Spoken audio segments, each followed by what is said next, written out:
Soleil qui illumine. Mes enfants, vous voilà réunis ici pour offrir amour et réparation à ma personne, cachée sous les voiles de l'Eucharistie. Je vous remercie pour ce bon désir et pour votre bonté. Vraiment, les sacrilèges et les offenses se multiplient dans la mesure où la foi diminue. C'est pourquoi il est indispensable que, de la part des bons, il y ait ce désir de réparation.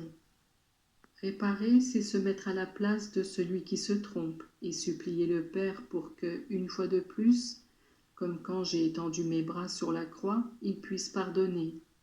Les péchés contre l'Eucharistie sont très graves, parce que le mystère d'amour enfermé en elle est infini et de la plus haute valeur. Je vous ai donné mon corps et mon sang, pour que vous, ainsi que tous les hommes en voyage sur la terre, vous ayez dans l'Eucharistie cette force et cette aide nécessaires pour arriver au bon port en lieu sûr, à la patrie céleste, en surmontant les épreuves de la vie.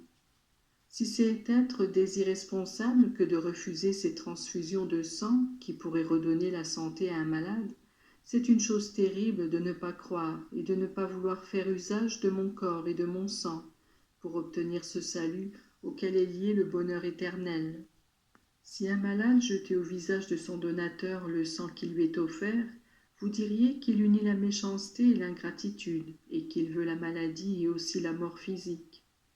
Quand on méprise, on insulte, on foule aux pieds l'Eucharistie, ou quand on reçoit sans la foi un don d'amour infini, le jugeant une chose quelconque, un morceau de pain, ou bien quand on reçoit la communion en état de péché mortel, alors il n'y a pas de mots pour exprimer ma douleur. Certainement, de même qu'avec une communion reçue saintement, avec pureté de cœur, avec humilité et douleur des péchés, une vie sainte peut commencer, de même qu'une communion sacrilège peut commencer une vie de péché, qui se traduit en une chaîne de péché.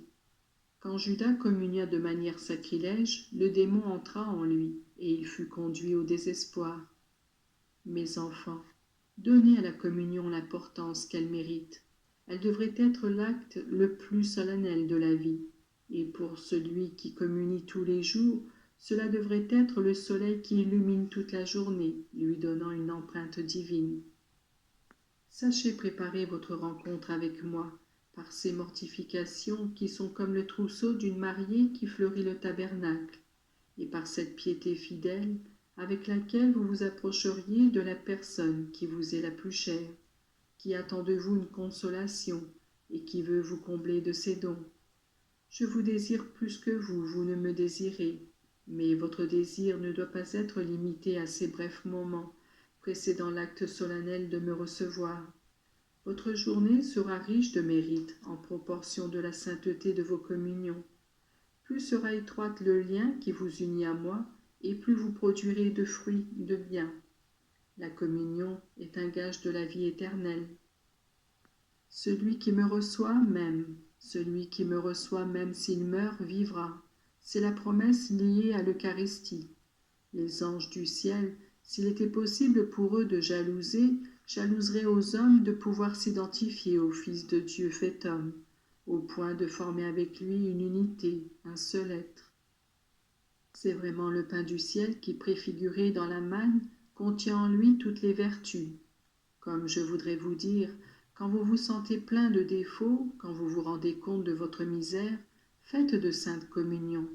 À celui qui est orgueilleux, je donne l'humilité. À qui est égoïste, je donne la générosité. À celui qui ne sait pas aimer, je donne l'amour.